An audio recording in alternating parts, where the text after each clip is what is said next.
Good evening and welcome to our fifth election forum for the 2020 election.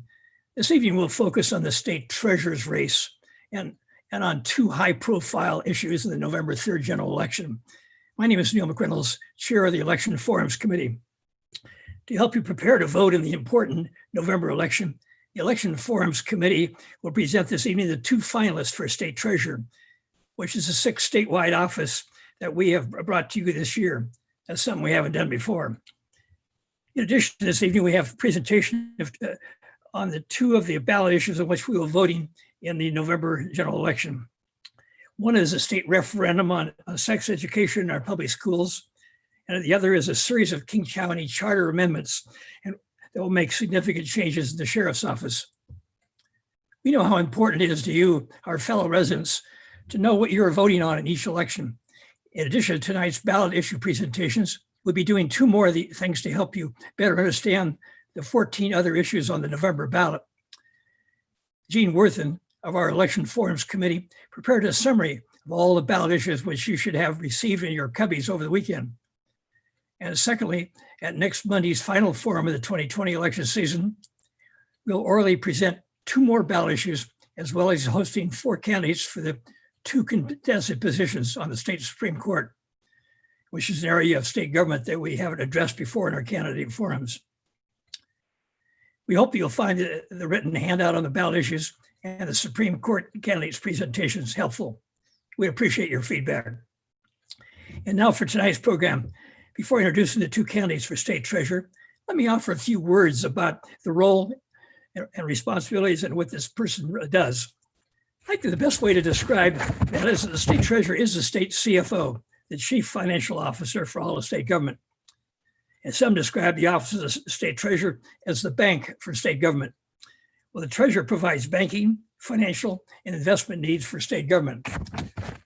Revenues and other funds collected by state agencies are transmitted to the treasurer daily, which average more than $310 million per day. The treasurer is responsible for distributing these funds to state agencies, counties, cities, and school districts. The treasurer also invests all cash in excess of the state's daily needs in short-term securities. And the list of responsibilities of the office goes on and on. The treasurer also chairs or is a member of 7 different state boards that play an important role in state government. And they conduct business related to the economy, state budget process, college savings, housing access and affordability, and the stewardship of investments for public employees. With that as background, for this joint appearance of the two candidates for state treasurer, let's welcome the two candidates, Duane Davidson from Olympia and Mike Pellicciotti from Seattle. On behalf of the residents of Horizon House, thank you for joining us this evening. Here are the ground rules. Each candidate has 2 minutes for an opening statement. They will be called on initially in alphabetical order and thereafter in a rotating order. They've been asked to tell us why they're seeking this office, what their goals and emphasis will be, and how they'll accomplish them. Also, what unique quality or experience do they possess, making them the best candidate for the office? Our timer tonight, Deanna Nelson, will let each speaker know when 15 seconds of their time remains. And then when their time is up, they'll be allowed to finish their sentence, of course. If we have a technical problem interrupting a candidate, they will not lose their statement or response time.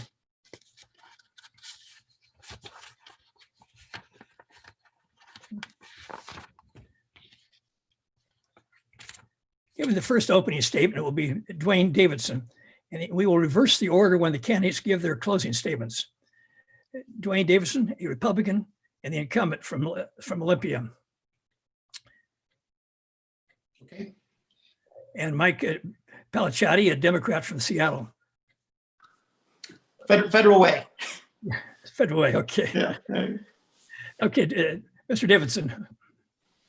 Well, thank you for allowing me to share with you folks today. This is a great honor. Just extremely quick biographical sketch about me. I actually got my start here in King County. I actually grew up on a farm in near the town of Carnation, where my great-grandfather was one of the last recorded homesteads in the Snoqualmie Valley. It was quite apparent to me that that way of life was changing, and that was becoming a suburban neighborhood, and agriculture was disappearing. So I went to Central Washington University, obtained my CPA, met my future wife there, and settled down in Eastern Washington, where I was a CPA, and that led to the state auditor's office, which got me very intrigued in local government. And after being an auditor for a number of years, I ran for a county treasurer and was the county treasurer for 4 terms at Benton County. The county, that's kind of important because the Benton County, a county treasurer, any county treasurer, is very similar to the functions of disbursement of funds that they collect and to the various taxing entities. It's just basically like the state treasurer's office, but just on a smaller scale. I became the president of the County Treasurers Association, represented the counties for property tax issues in Olympia for 3 different terms in office. And that intrigued me to run for a state treasurer. And since coming to the state, I have brought about several changes that I'm very, very proud of. We helped bring in a AAA bond rating, which is the first time in state history that we've had that type of a rating. We've also protected pension funds on things I'll talk about a little bit later, and did some capital financing options for local government. So very proud of all those accomplishments and like another term in office. Thank you. And Mr. Pellicciotti. Well, thank you, Neil. Thank you to the residents of Horizon House for putting on this forum and all the time you put into this. My name is Mike Pellicciotti. I am the Democratic candidate for state treasurer. When I first ran for the state legislature in 2016, before that I served as an assistant attorney general, managing a state unit of financial examiners, auditors, and analysts that took on corporate fraud, especially related to healthcare fraud, and returned over $30 million back to taxpayers from that fraud, and led some of the first efforts confronting issues of elder abuse and other healthcare fraud issues taking place in Washington state and around the country. One of the things that bothered me through that work is I felt that there was too much corporate campaign influence in Olympia. And the laws hadn't caught up at the time. So I ran for the legislature in 2016, took on a multi-term incumbent. At that time, I personally knocked on over 15,000 doors, won that election. And since joining the legislature, I've really focused on issues of financial transparency. Passed my bills to get dark money out of Washington politics, passed bills to have more political action committee transparency, led the effort in the House of Representatives to require legislators to provide their public records, and ultimately passed my Corporate Crime Act, increasing penalties against corporations for the first time in nearly a century in terms of criminal penalties. One of the things that really excites me about the position of state treasurer is really advancing issues related to financial transparency, bringing the experience that I've had in the legislature and helping address some of the budget challenges that the legislature is currently facing.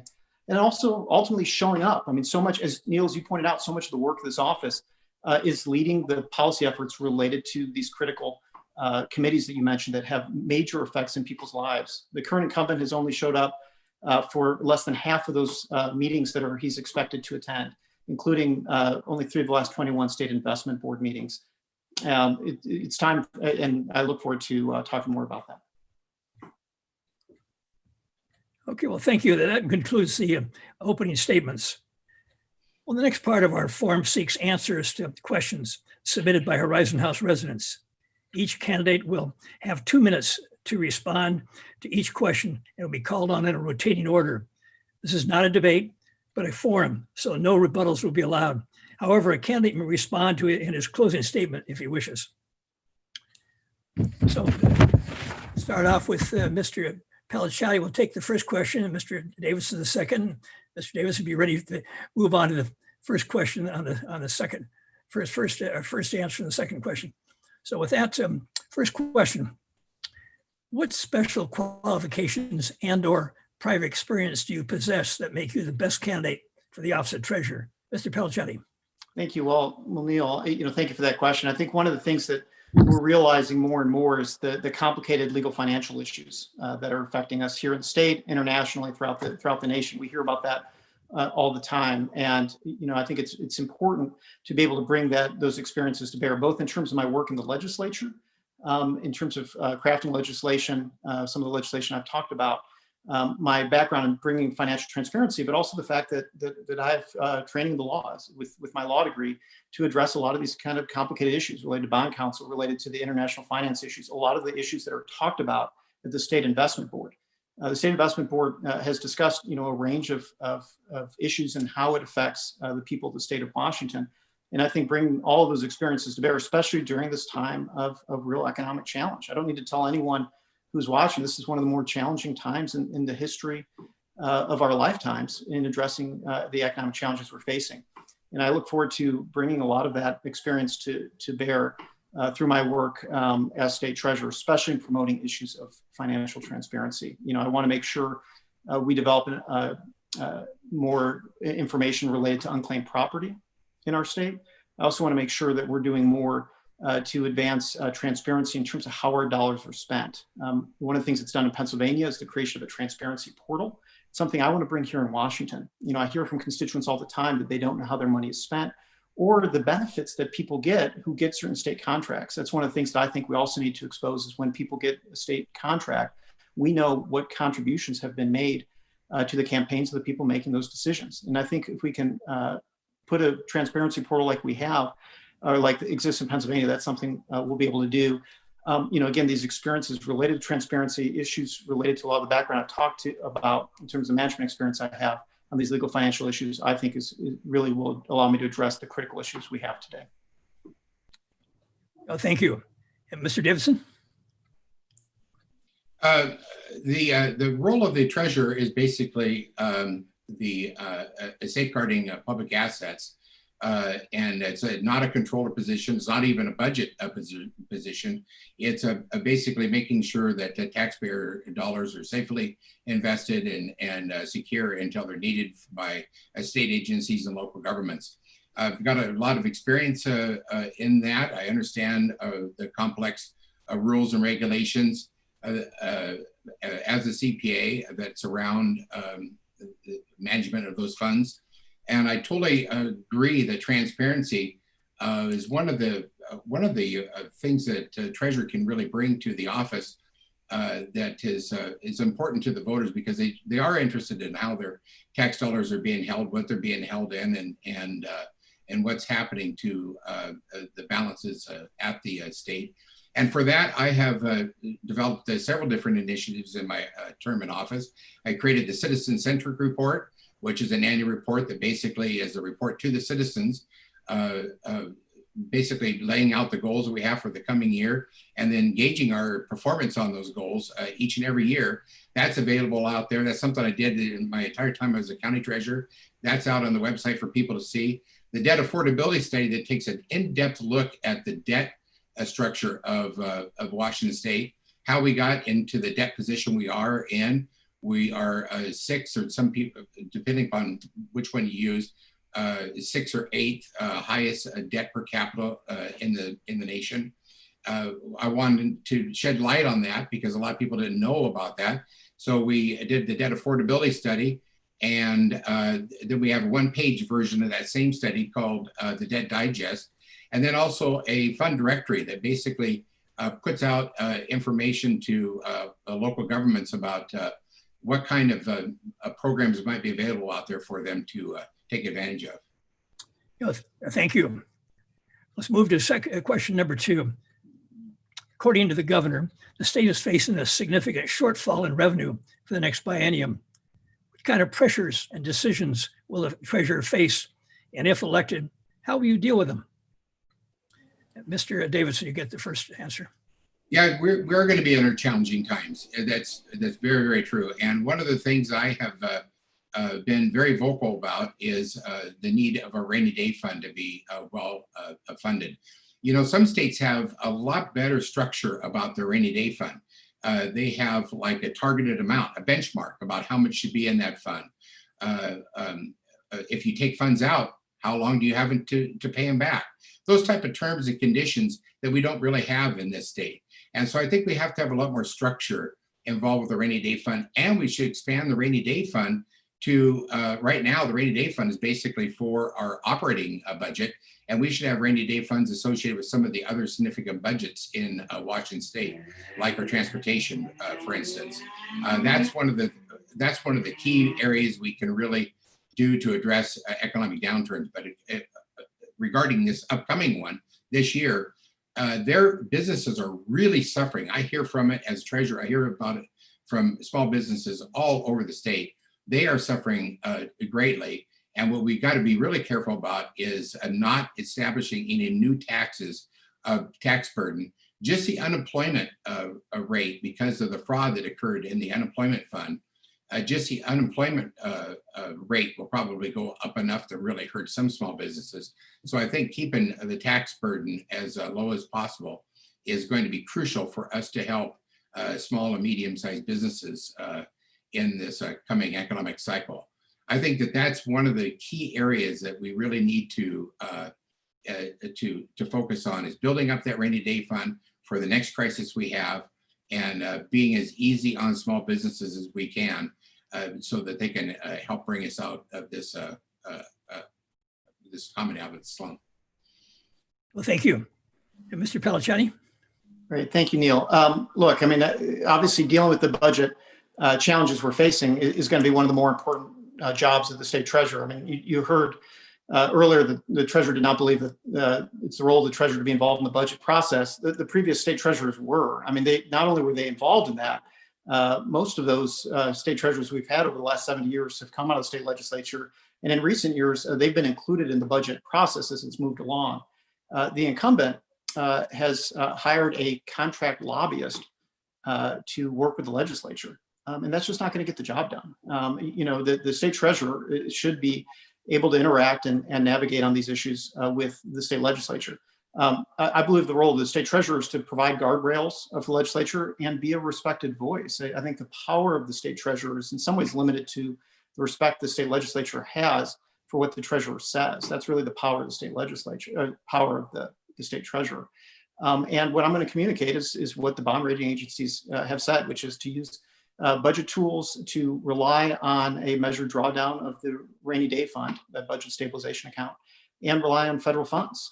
You know, unless they change their advice, meaning from the bond rating agencies, in light of some of the additional revenue that's come in, that is what I'm going to communicate to the legislature. And I believe I'm going to be that respected voice in addressing these issues. I think one of the other important parts of this job is making sure that that the state treasurer is communicating during the legislative process on that advice, and not simply raising issues after the process, or issuing reports or issuing press releases, as is currently the case. And it's really just not helpful. I mean, there really should be, the treasurer should be an independent voice, but be a respected voice, so that there's actually some influence. And that influence that I'll bring is making sure there's a clear communication as to what the bond rating agencies expect. And I'll communicate that loudly so that the legislature follows through on that in meeting those expectations. Well, thank you. Let us move on to the third question. You've both asked for a special session of the legislature to approve a supplemental budget to balance the current state budget. What specifically should the legislature do in such a session? Mr. Pellicciotti. Great, thank you for the question. Look, you know, it's one of the things that I've kind of stood independently from my party in calling for that. And I think that it's an issue when we talk about these economic issues. They should be addressed sooner rather than later in terms of the COVID-related challenges. Now, obviously, we've had some good news in the last few weeks related to the revenue coming into the state, and it makes a special session, you know, less needed than it was just a few weeks ago. But that said, it doesn't change the fact that I think there should be a special session, you know, as soon as possible, to address some of these issues. You know, my opponent has called for an austerity budget. Well, that's the type of thing that really has an effect on healthcare dollars and making sure that the healthcare needs of the state are being met. There will need to be budget reductions. Make no mistake about that. But there should also be a look at whether or not there's certain revenue, especially related corporate tax breaks, that can be looked at. And ultimately, those are calls for the legislature to make. But again, within the confines of making sure there is some action taken so that we kind of limit the pain that would otherwise need to occur. So I do think we have some very good news with the additional revenue that has come into the state, but I don't think it changes the fact that the legislature should be very thoughtful in addressing what is still a very significant economic challenge before us. And I guess what I would say is I still believe that sooner rather than later, the legislature meets to address that. And I'm ready to address that, kind of roll up my sleeves and address that as soon as possible if we get to that point. Thank you. Mr. Davidson. Absolutely. The legislature should have come back for special session. In the last decade, they've came back for special sessions, one time for 3 special sessions in 1 year. And so it was really important that they come back this year because of appropriation or allotting money out of the rainy day fund is necessary. It takes legislation to make that happen. And so for that reason alone, freeing up more money out of the rainy day fund, they should have come into session, but also to take and address the issues that's going on in the unemployment fund. The major fraud that hit that is going to be substantial. I can't really believe it doesn't get as much press as it has. It's a huge impact to the state. I find it interesting that we've talked about, my opponent talks about other funds being transferred under state to the state treasurer's control. There's one that it's kind of puzzling to me that the state treasurer doesn't have any control over the rainy day fund bank account balances, or I'm sorry, the unemployment fund balances. But bringing the legislature back to address those type of issues would have been a very important thing to do this year, especially in light of how often they've went into special session in some of the previous years.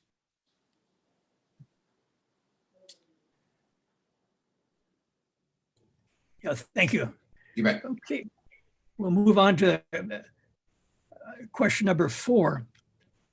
What should the state do to take advantage of the current low interest rates in order to benefit taxpayers as well as state and local governments? Mr. Davidson. Well, I really appreciate that question because I have taken advantage of it due to the fact that the interest rates have been dropped down. And according to the way the feds look like they're indicating this, they're going to stay down for at least a couple of years out. And so I've done 2 major things in regards to that because there's not much I can do to control that.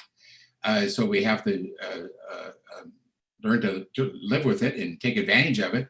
And what we did is we rewrote as much of the state's debt as I could into refinancing, what they call it refunding for the state's debt. And we saved $455 million of future interest tax payments by refunding that debt. Unfortunately, we could have probably done a little bit more, but some of the provisions that allow you to refund debt were stripped away in the last tax act that was done. And I've been critical of the president, a tax bill that took that provision away from not only the state, but from local governments. The other measure that I've done to take advantage of the low interest rate is knowing it's harder for local governments to make interest in this kind of environment. While some of them are big enough to have a core amount of money that they can set aside for a little bit longer duration of time, I got legislation passed last year that allows us to do what we call separately managed accounts and enter into contracts to give them investment advice and put out longer duration investments for those entities that allow them to make a little bit better interest rate in this type of environment. Since getting that legislation, Pierce County was our first one as a client. Now we have the city of Sammamish and city of Redmond under the belt. It's available to both cities and counties, and I'm very, very proud of it. And that's one of the things I'd like to stay in office for another term to do, is to try to roll that out throughout the state to give local governments another option. Thank you. Mr. Pellicciotti. Well, thank you. Obviously, one of the jobs of any treasurer at any time is when interest rates are low, is to do work with the kind of your debt team, which includes people from the Office of Financial Management, from the governor's office, and legislative staff to address debt issues, and that means refinancing the debt as well. And so, that is something that I most certainly will do as well if interest rates lower as state treasurer. I think that one of the things that's important, though, is there are also consequences to these lower interest rates. And what we've seen is, the current treasurer managed investments have dropped 90% in the last 2 years, 90%. And, there are major impacts to that when that's a $20 billion fund. I mean, the treasurer was mentioning the refinancing that the state did with the help of Office of Financial Management, the treasurer's office, and others. But that's over a period of decades in terms of those savings. I mean, we're talking about a $20 billion fund that's lost 90% of its returns. That has an incredibly impactful, that is incredibly impactful on local governments. And essentially, it's the pool in which local governments kind of park their money. And that means, losses of millions and millions, hundreds of millions of dollars in terms of the interest rates that local municipalities are going to rely on. And so there are actual significant consequences related to the lower interest rates as well. And all we can ask for is that the treasurer is addressing all the issues where they can, related to this. I think the Oregon treasurer has done a good job of maintaining their local government pool interest rates at a much higher rate than the state of Washington. That's something I'm going to be looking at related to the advisor group I put together, related to making sure we're maximizing our returns despite the low interest rates that are taking place. And so look, I guess one thing I'll wrap up with, the incumbent just mentioned, his opposition to the president on that one issue. I've heard him mention that issue. I've heard him mention cannabis banking, things he's opposed, but he does support the president support Trump for president. And I think the decisions made by the administration have an impact, and that is just one of them related to the interest rates. Well, thank you. Moving on to the next question. What actions do you propose to maintain Washington's AAA bond credit rating by Moody's Investor Service? Mr. Davidson. What we need to do is the same thing that we did to get it there in the first place. It requires a constant, diligent disclosure of any reportable item that's of interest to the bondholders of the state's debt. We've got to monitor activity of the state, and whenever there's any material event, it requires immediate disclosure, and my team is really good at doing that. We need to continue with transparency issues like letting the legislature know about the amount of debt that they're in, keeping the rainy day fund at a good balance, and expanding the scope of the use of rainy day funds, like I mentioned in my earlier statement, would do great, go a long way to help with the keeping the bond rating we have. It's very important that we keep the business community healthy and alive in this state, because that factors in too. It just can't be all good business at the state level. And so keeping the tax rate low and helping businesses out so that we can get out of this recession would be a good measure on maintaining and keeping our bond rating. We will be diligently not only trying to maintain that AAA rating that we were able to obtain just recently, but we will be trying to expand that with Standard & Poor's and Fitch, the other two large rating agencies other than Moody's in the coming year. The Treasurer's Office is one of the leads in doing those presentations. I had experience of doing those presentations when I was a county treasurer on behalf of the taxing districts in Benton County too. And so got a lot of experience under my belt on doing that, and look forward to doing it again. So thank you. Mr. Pellicciotti. Well, thank you. I think it's obviously, again, communicating clearly to the legislature what's expected. I think that the good news is these bond rating agencies are usually quite clear in terms of what they expect. I talked about a little bit earlier how they expect us to deal with the current budget challenges that we're facing. And those are the things that I'm going to communicate to the legislature. I think it's one of the things the legislature has listened carefully to in the last few years when it's been crafting budgets. There have been a range of things that the bond rating agencies have highlighted, and I do agree very much that the diversity of our economy is an important one, especially related to various tech companies, has been something that has been highlighted over and over again in some of the unique advantages that the state of Washington has in the diversification of our economy as a result of that. I think that's where we stand apart from other states. That said, we also have to make sure we maintain appropriate, and as the bond rating agencies have said, appropriate legislative action related to how we handle our budgets. That means balancing our budget every year, doing the expectations that the bond rating agencies have related to how to do that, and making sure there are no kind of short-term gimmicks, but it's an actual long-term addressing of our budgets. that's something that I'll communicate clearly to the legislature. That's something the legislature has done when the bond rating agencies, for example, have raised issues related to McCleary funding in the past and the need to take care of the constitutional obligation because of the material risk posed by that. The legislature did that. I think that's really important. It's one of the things that, despite the incumbent actually, opposing some of the actions taken by the legislature at that time to address those issues, the legislature did what the bond rating agencies were expecting, as well as making sure that they were meeting all the other expectations, and the bond rating agencies did exactly what they said they would do. Again, it's very important that the legislature listen to the state treasurer and that the state treasurer's voice is respected as a part of this. And that is something I will clearly communicate so that we can actually improve our bond rating agencies among those other bond rating agencies as well. Thank you. Let's move to the next question. Should the office of state treasurer continue to be a partisan office, or should it be nonpartisan? Explain your response. Mr. Pellicciotti. Thank you. Well, I think it depends on what someone's doing while in the office. I mean, the incumbent, when he ran 4 years ago, was saying that it should not be a partisan office, and specifically said, for example, he would not engage in any discussion related to issues of revenue in terms of tax policy in any way. He promised that. He promised you and the voters guide that. He promised that to every newspaper editorial board he came to. And about 2 years in the office, he took a different position. He flipped his position, said that he was going to rescind his earlier promise to do that, and has aligned with kind of more conservative voices within the legislature on those issues. So I think the public has a right to know where people stand on those issues. And as we were talking about earlier too, in terms of issues related to his support, the fact that the incumbent has consistently supported Donald Trump for president. I think people have a right to know those things, and the fact that he that tells, I think, a lot in terms of one's affiliations.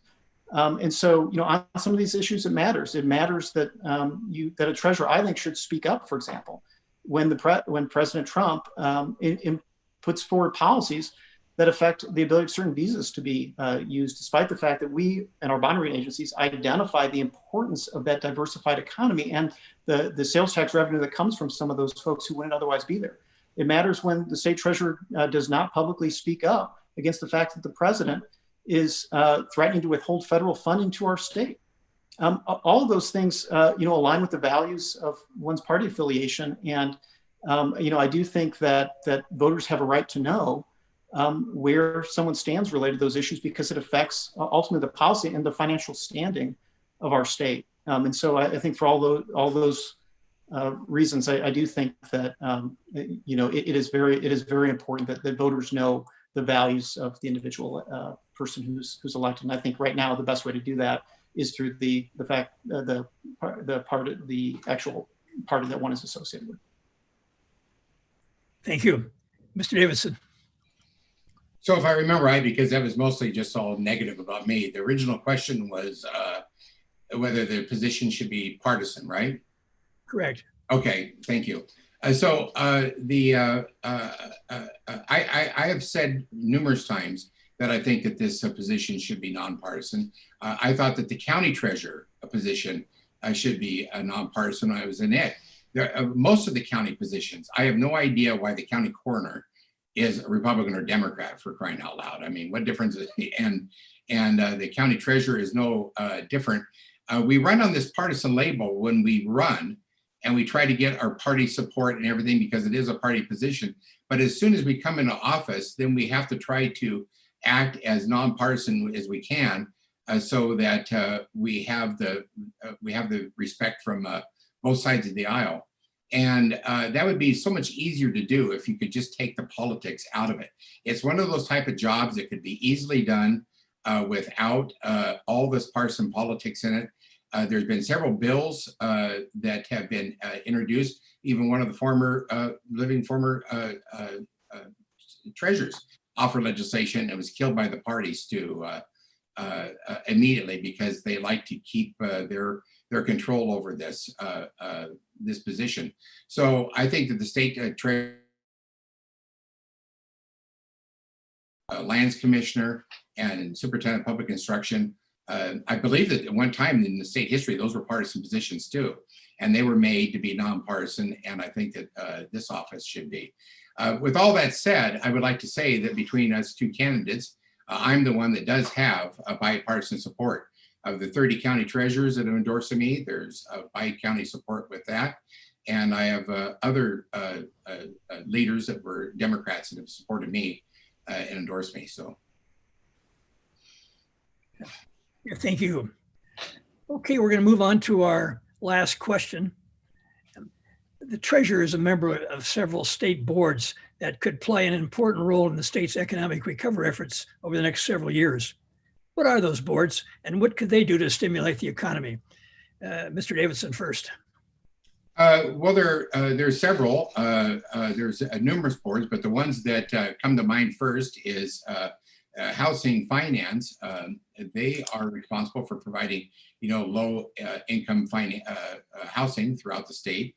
That's a very important board.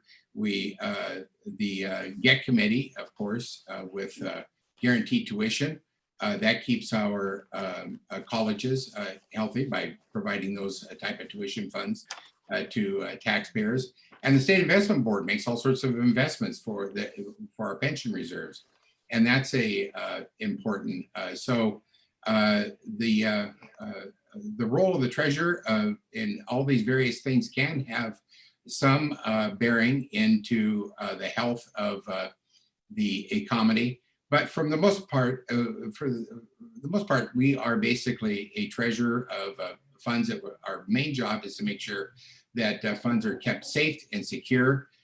We shouldn't be focused on yield as much because it's really important that we don't risk that money at all, and that we stay very diligent about investing it in extremely safe investments, because it's return of the investment, not return on investment, that's most important to a treasurer. Thank you. Mr. Pellicciotti. Well, thank you, Neil, for that question. And I think you're right on with the question, because that is the work of the state treasurer. And the state treasurer should be leading on these boards that the legislature has and the people have assigned the treasurer to serve on and sit on. I mean, I'll actually answer your question specifically. State Investment Board, it's one of the most critical jobs to protect the pensions of all former government workers in the state of Washington. There's a $6 billion loss. The returns are very important. It's the difference between whether or not our pensions are fully funded or not. The incumbent has only attended 32% of these meetings. The Housing Finance Commission, which is critical work to make sure that there's housing affordability, but also making sure there's continuous care for seniors in places like the Horizon House, where there are bonds issued to make sure that at various stages of one's life that there's appropriate care provided. That's handled by the Housing Finance Commission. The incumbent has only personally attended 35% of those meetings. The Economic Development Finance Authority, that is a critical role of the state treasurer to make sure that you're addressing issues related to small business. He's only attended 12% of those meetings. The Guaranteed Education Tuition Program that makes sure that retirement fund or that education investments for your grandkids are there when they are ready to go to college or go to school. He's only personally attended 12% of those meetings, or 58% of those meetings. I mean, those are critical roles. He's missed meetings, the Economic Revenue Forecast Council. I mean, this is the work of the state treasurer, and the current state treasurer is not showing up, and he has other priorities instead. He missed one of the State Investment Board meetings because he had a fundraiser with bank lobbyists at the same time during the day, where he took a maximum check from the bank lobby. This is not acceptable. I mean, these are people's investments. It's their chance for education. It's their chance for retirement. It's the job of the state treasurer to be doing his job and showing up and doing this work.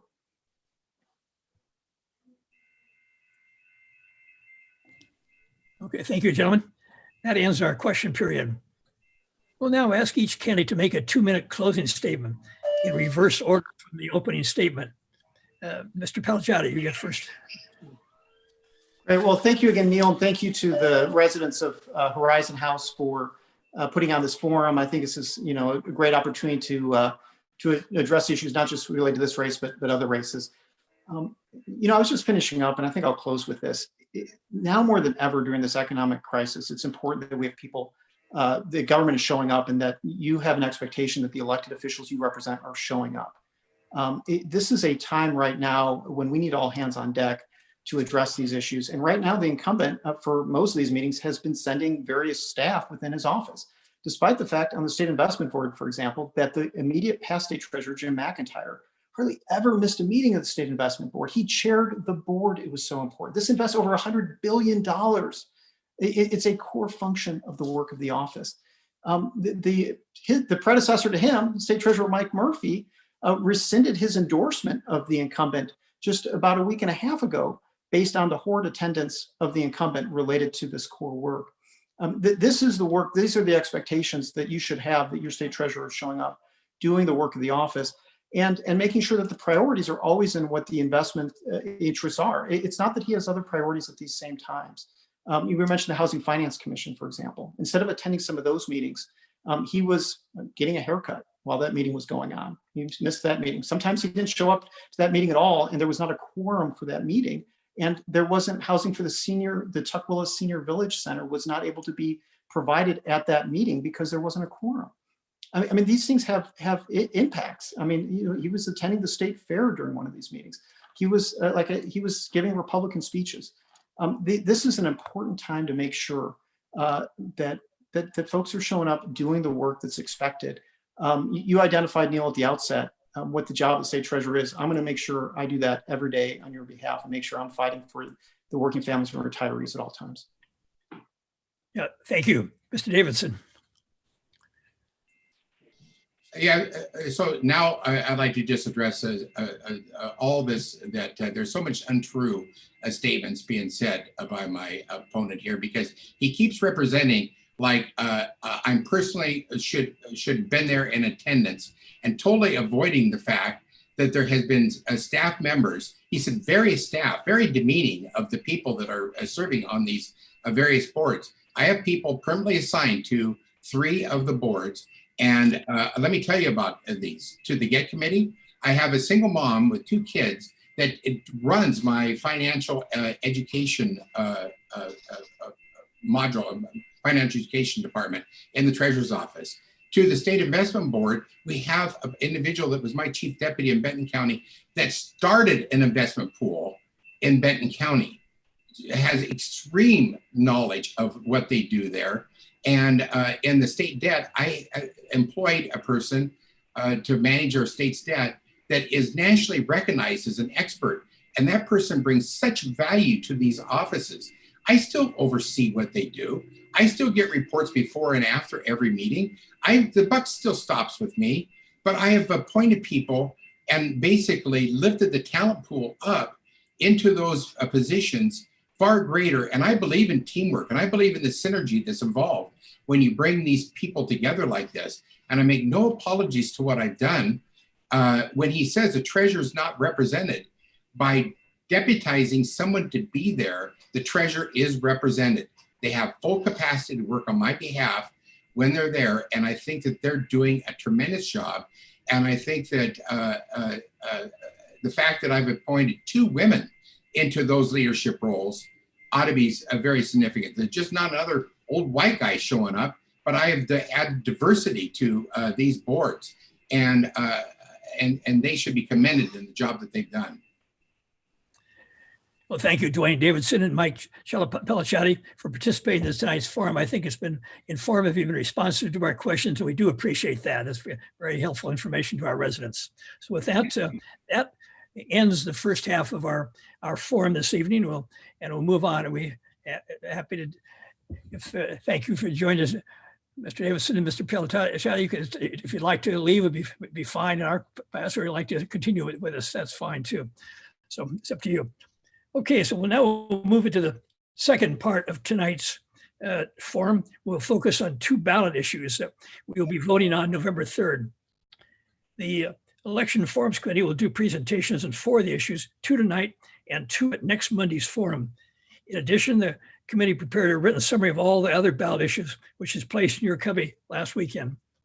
Tonight, the focus will be on 2 issues: the state referendum on sex education in public schools, and 3 King County charter amendments with specific changes in the sheriff's office.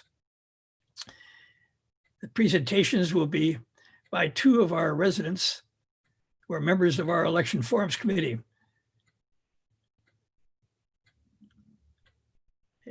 These are the 2 ballot measures. Referendum number 90, the comprehensive sexual health education. And with that, our presenter will be one of our own residents, Marcia Brown. Marcia?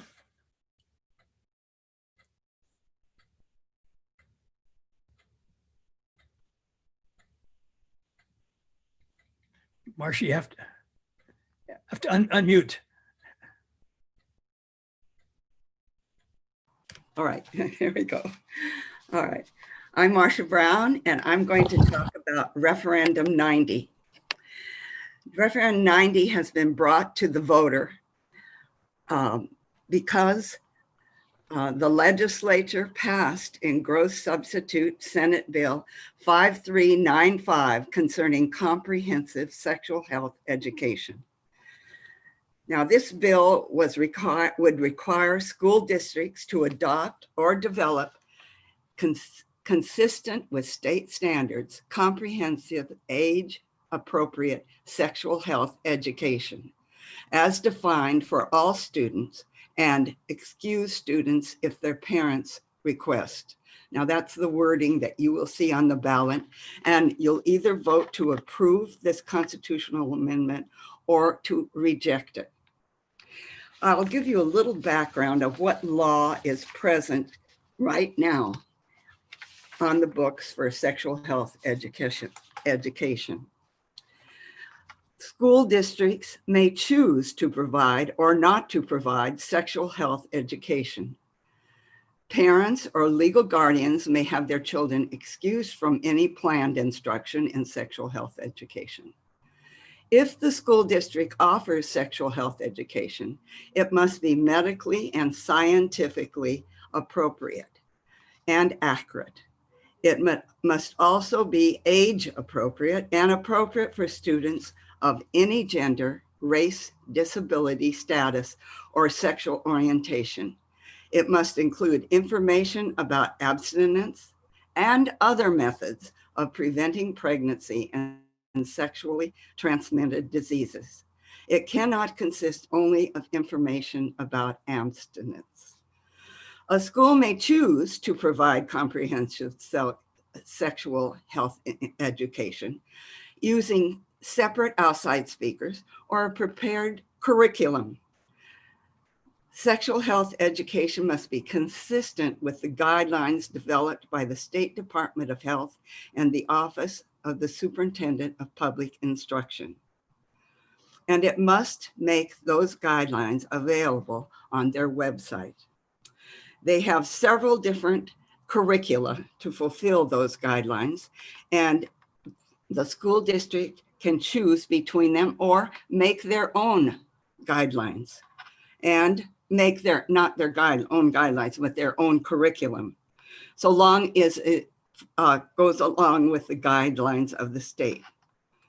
Now, any parent or legal guardian may review the curricula offered by their school district. Also required in current legislation is HIV education in public schools, grades 5 through 12. And that bill was passed in 2005. In 2018, child sexual abuse prevention was added to the information that must be provided to students. A large majority of districts currently provide additional sexual health education. Seattle does, and I taught at Nathan and Hale and also Ingram in the 80s and 90s and taught health education, which included comprehensive sexual education. But some districts do not teach sexual health education, and many of the smaller districts are the ones who do not teach it. So the 2019 state budget contained funding for the Office of Superintendent of Public Instruction to convene a work group to review sexual health education provisions in the current K-12 learning standards and in state law, as well as current practice throughout the state's districts, and to consider the benefits and challenges of requiring comprehensive sexual health education in all K-12 grades. The working group included 3 each of district representatives, principals, public school health educators, public health officials, and parents. Meetings were open to the public, and comments and concerns were solicited and received from over 10,000 stakeholders. ESSB 5395 is based on this working group's recommendations.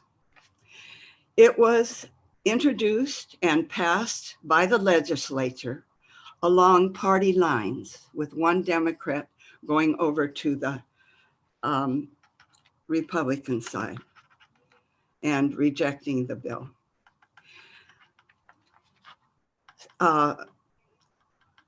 And this bill was signed by the governor in 2020, March of 2020. So right away, the opponents gathered signatures to challenge the bill, and this resulted in the certification of referendum 90, which will appear on the vote in November.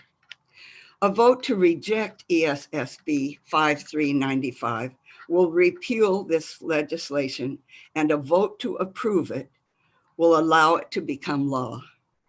Now, this is what is in the bill.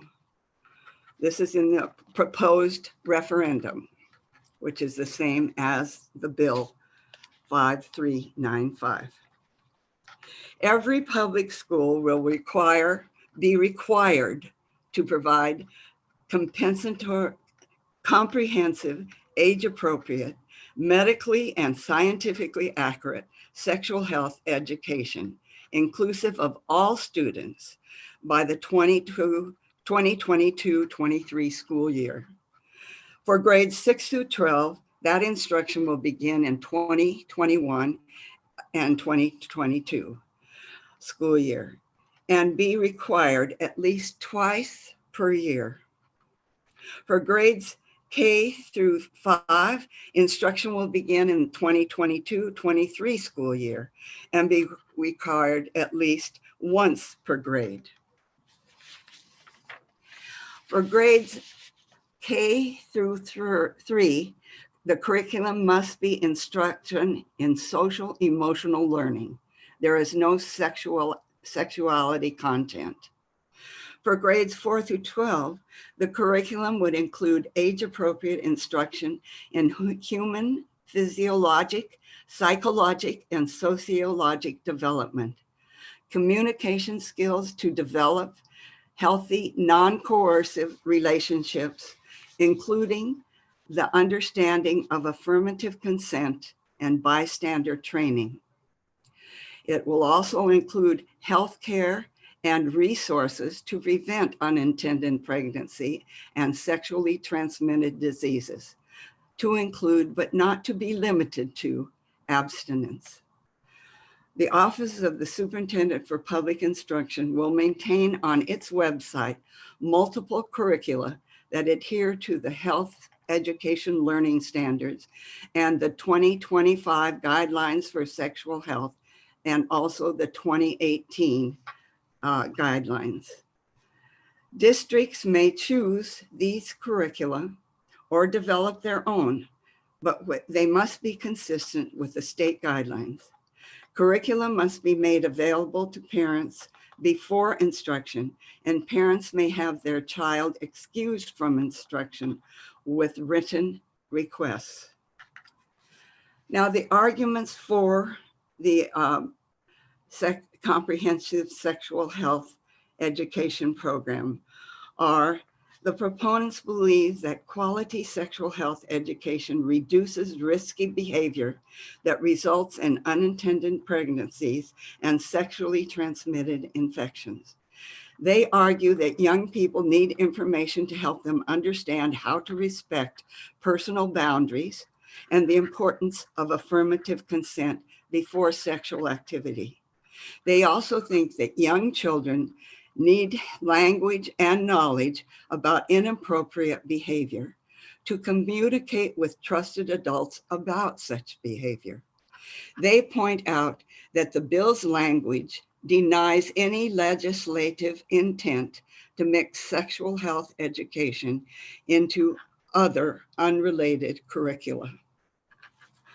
Now, the arguments against are: the opponents note this legislation denies local districts the power to decide whether sexual health education beyond HIV instruction and child sexual abuse instruction will be offered and for which grades.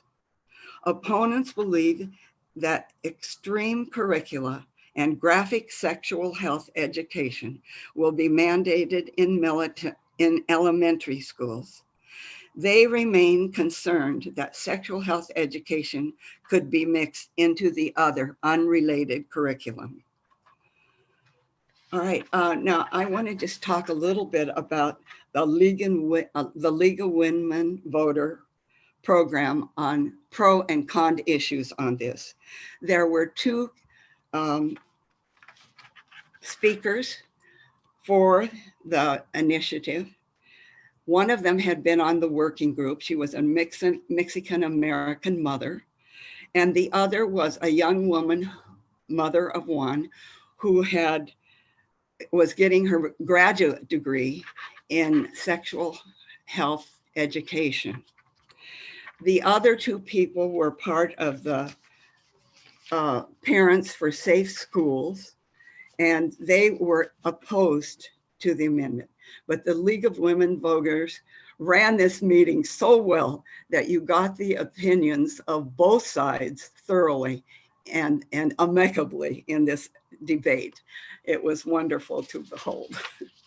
I want to talk just 1 minute more about a newspaper article by Sally Cho for the Associated Press. It was in the Seattle Times this last week, and explained that the Republicans and religious conservatives have come out against this measure. They have taken issue with the content and the standards as they rally for local control. But this is the first time that a sex education issue has been decided by voters. In the whole country, there has never been a sex education bill on the ballot. It is usually debated at the school boards and in the state houses.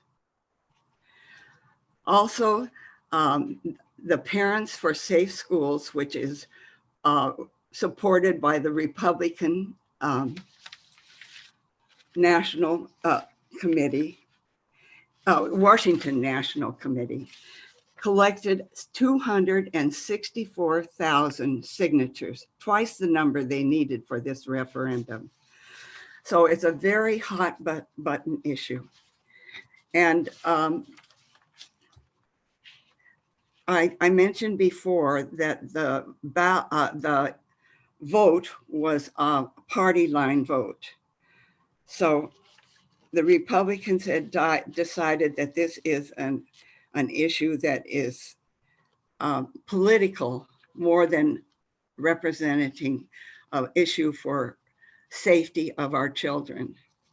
So I think we have to be very attentive to this issue and know that this ballot issue will help students have safe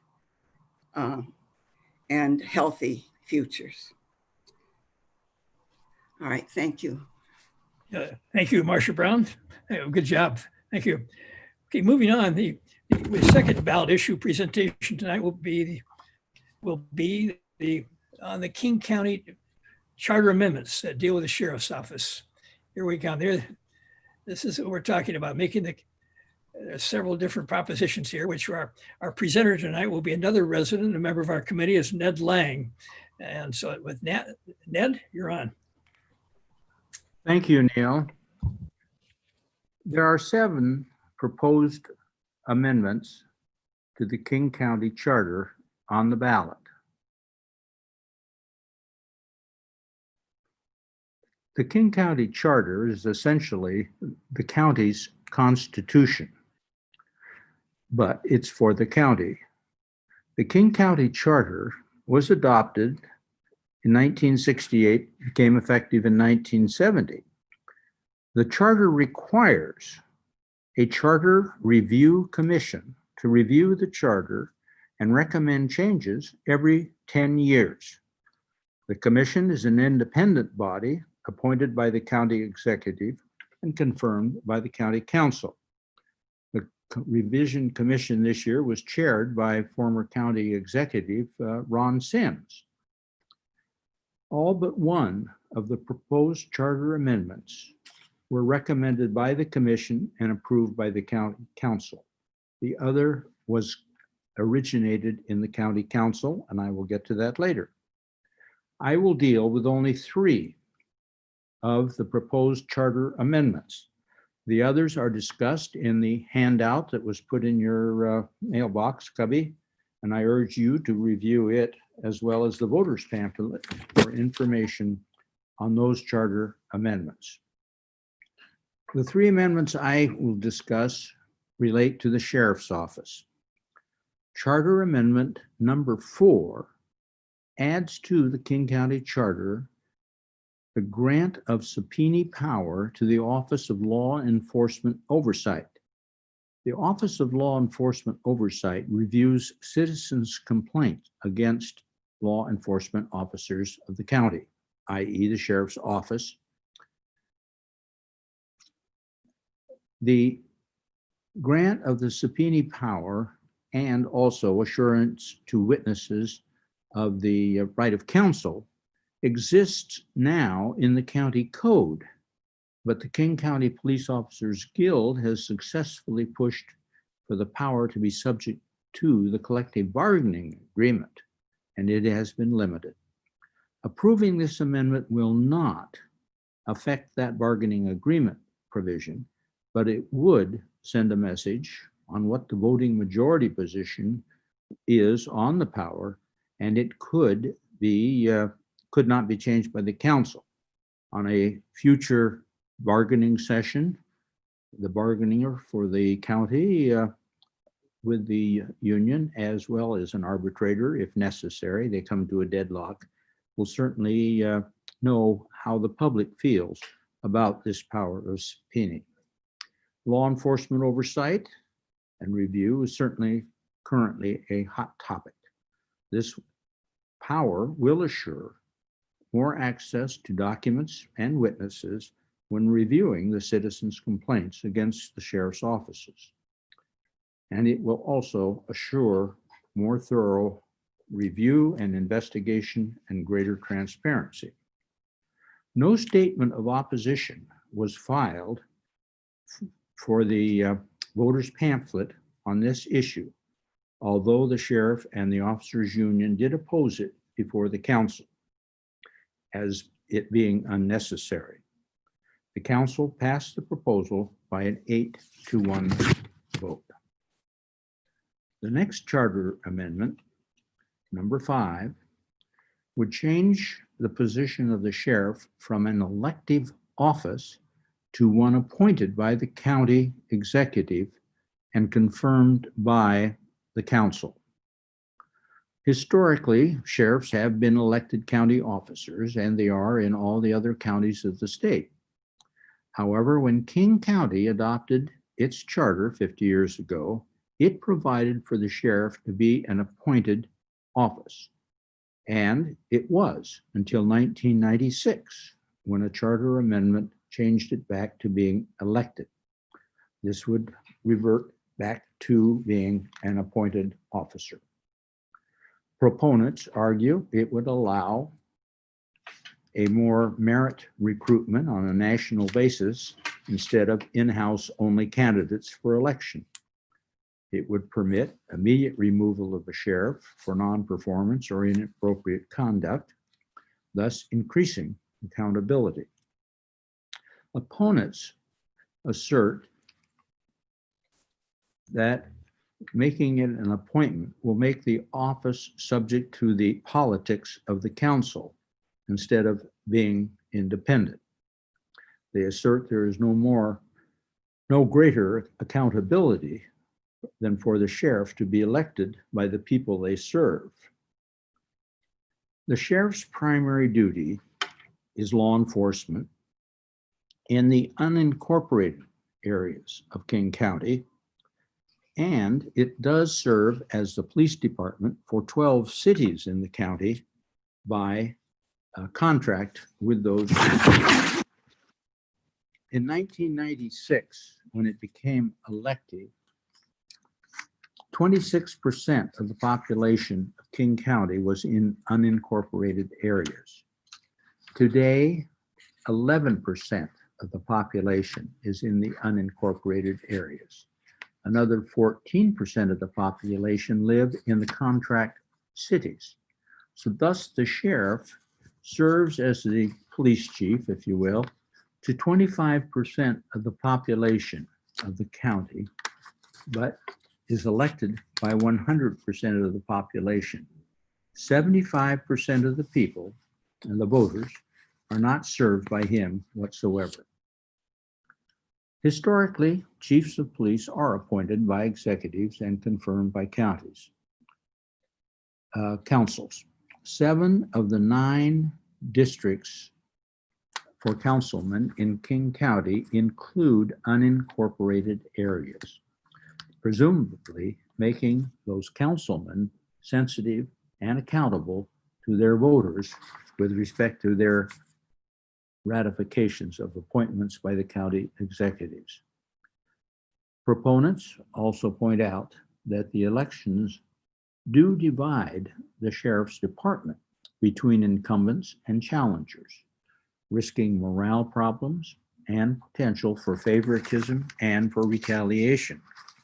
Since 1996, when it became elective again, all candidates for sheriff have come from within the sheriff's department. This proposal passed the council, referred to the people, by a 6-3 vote. The last proposed charter amendment was not one that was proposed by the charter revision, but was initiated by the council, and it deals with the scope and control of the Department of Public Safety. When the charter was adopted, the Department of Public Safety was placed under the executive branch with the duties and powers set by ordinance adopted by the council. In 1972, 73, 82, and in 1991, the council passed various reorganization bills of executive departments, including the Department of Public Safety. That those either sometimes merged departments, took away powers, such as taking away emergency management from the sheriff's office and putting it in the Department of Emergency Management. Various modifications for flexibility and change in time and for the government organization. In 1996, with the amendment to have the re-election of the sheriff, the charter amendment also specified that the duties of the sheriff in overseeing the Department of Public Safety would be those under the general law, i.e. under the state law dealing with sheriffs of counties, rather than the ones provided by county ordinance and it further provided that the county council could not abolish or combine the department nor decrease any of its duties. It also made the department's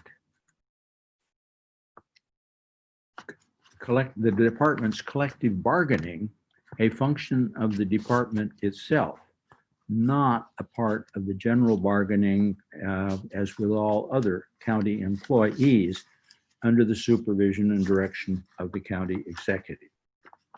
This amendment would return the Department of Public Safety to the executive branch of county government and to the control of the county council by ordinance. It spells out duties and responsibilities and control its function by ordinance. It will make the employees subject to county collective bargaining responsibility through the county executive. Proponents assert the proposal will enable the sheriff office to concentrate on law enforcement, permit other agencies to provide services such as mental health emergency responses and other social service needs. It would add more flexibility to the law enforcement functions of the sheriff's office. Opponents assert it is a drastic reduction of safety and allows a partisan council to change the mission of the nonpartisan elected sheriff. This seems to ignore that the county council is also nonpartisan, and all elective offices are certainly subject to politics. The opponents also assert that it is an overreaction to the real concerns about the role of law enforcement, and it is a defunding of the sheriff's office. The county council now establishes the budget for the sheriff's office and for the Office of Public Safety, Department of Public Safety. This will have nothing to do with the funding power. It will remain with the county council. So to me, at least, the defunding argument is a scapegoat. Only the scope and duties of the Department of Public Safety are dealt with, returning their scope and function to the control of the county council and not subject to the state law and state legislature.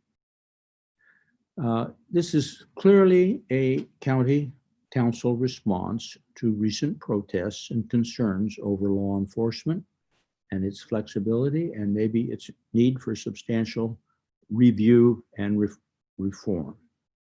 It was adopted by the council by a 6-3 vote. That is proposal number 6. Thank you, and I'll turn you now back to Neil. Ned, thank you very much. Good job. And thanks. Very good background and useful information there, so thank you. Well, that concludes our forum for this evening. I hope that you have found it as useful as I have, helping me get ready to think about my vote in November. So we'll be sure to join us next Monday evening to hear from the 4 candidates for 2 positions on the state Supreme Court. In addition, we'll present 2 other ballot issues, one on the major Harborview Medical Center bond issue, and the other on the City of Seattle's transit tax proposal. Thanks for joining us this evening for the forum. Good night.